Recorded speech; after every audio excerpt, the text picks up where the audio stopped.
Hi friends, welcome to my KSY income YouTube channel. ಯಾರೆಲ್ಲ ಇನ್ನು ನನ್ನ KSY ಇನ್ಕಮ್ ಯೂಟ್ಯೂಬ್ ಚಾನಲ್ನ ಸಬ್ಸ್ಕ್ರೈಬ್ ಮಾಡ್ಕೊಳ್ಳಿಲ್ಲ ಅವರೆಲ್ಲ ಸಬ್ಸ್ಕ್ರೈಬ್ ಮಾಡಿಕೊಂಡು ಚಾನಲ್ನ ನೋಡಿ ಅಂತ ಹೇಳೋದಕ್ಕೆ ಇಷ್ಟಪಡ್ತೀನಿ. ಹಾಗೆ ನಾನು ಇವತ್ತು ಹನಿ ಕೇಕ್ ರೆಸಿಪಿನ ತಂದಿದ್ದೀನಿ. ಈ ಹನಿ ಕೇಕ್ನ ಎಷ್ಟು ಚೆನ್ನಾಗಿರುತ್ತೆ, ಇದನ್ನು ಹೇಗೆ ಮಾಡೋದು ಅಂತ ಅನ್ಕೋತಾನೆ ಇರ್ತೀವಿ.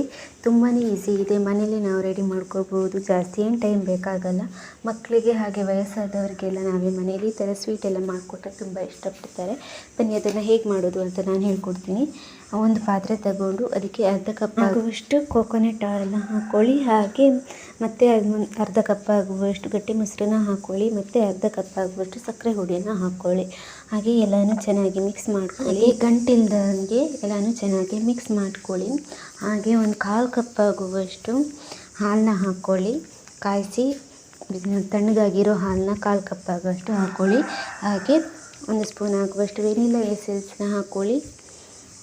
ಹಾಗೆ ಅದನ್ನು ಚೆನ್ನಾಗಿ ಎಲ್ಲನೂ ಮಿಕ್ಸ್ ಮಾಡ್ಕೊಳ್ಳಿ. ಎಲ್ಲನೂ ಚೆನ್ನಾಗಿ ಮಿಕ್ಸ್ ಆಗೋ ಥರ ಚೆನ್ನಾಗಿ ಮಿಕ್ಸ್ ಮಾಡಿಕೊಂಡು 1 ಕಪ್ ಆಗುವಷ್ಟು ಮೈದಾನ ಜರಡಿ ಹಿಡಿದು ಅದಕ್ಕೇ ಆ್ಯಡ್ ಮಾಡ್ಕೊಳ್ಳಿ.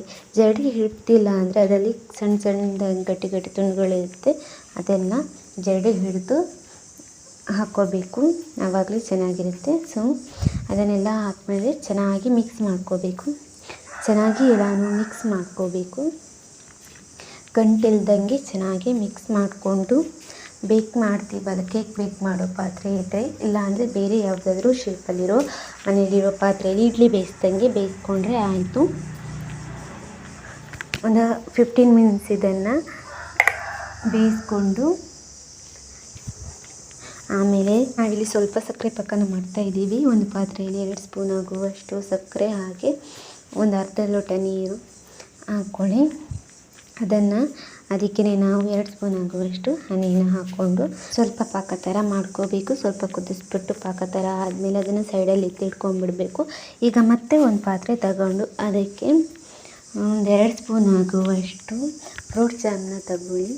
ಫ್ರೂಟ್ ಜಾಮನ್ನ ತಗೊಂಡು ಅದನ್ನು ಕರಗಿಸ್ಕೊಂಡು ಚೆನ್ನಾಗಿ ಬಿಸಿನಲ್ಲಿ ಕರಗಿಸ್ಕೊಂಡು ಎತ್ತಿಟ್ಕೊಂಡ್ಬಿಟ್ರೆ ಆಯಿತು. ಇವಾಗ ನಾವು ಕೇಕ್ ಏನು ರೆಡಿಯಾಗಿದೆ ಅಲ್ಲ, ಅದರ ಮೇಲ್ಭಾಗದ ಪದರವನ್ನು ಸ್ವಲ್ಪ ಕಟ್ ಮಾಡಿ ತೆಗೆದು ನಾವೊಂದು ಕಡ್ಡಿ ಸಹಾಯದಿಂದ ಅದನ್ನು ಚುಚ್ತಾ ಹೋಗಬೇಕು. ಯಾಕಂದರೆ ನಾವೇನು ಸಕ್ಕರೆ ಪಾಕ ಹಾಕ್ತೀವಿ ಅದೆಲ್ಲ ಅದು ಎಳ್ಕೊಬೇಕು. ಹಾಗಾಗಿ ಸ್ವಲ್ಪ ಒಂದು ಕಡ್ಡಿಲೇ ಸಣ್ಣ ಸಣ್ಣದಾಗಿ ಹಿಂಗೆ ತುತ್ತು ಮಾಡಿಕೊಡ್ತಾ ಇರಿ. ಹಾಗೆ ಅದು ತುಂಬ ಚೆನ್ನಾಗಿ ಬಂದಿರುತ್ತೆ. ಅವಾಗೇನು ಪಾಕ ಮಾಡ್ಕೊಂಡಿದ್ದೀವಿ, ಹನಿ ಹಾಕ್ಬಿಟ್ಟು ಸಕ್ಕರೆನ ಪಾಕ ಮಾಡ್ಕೊಂಡಿದ್ದೀವಿ, ಅದನ್ನು ಇದು ಮೇಲ್ಗಡೆ ಹಾಕ್ಕೋಬೇಕು. ಎಲ್ಲನೂ ಚೆನ್ನಾಗಿ ಎಳ್ಕೊಳ್ಳೋ ಥರ ಇರಬೇಕು.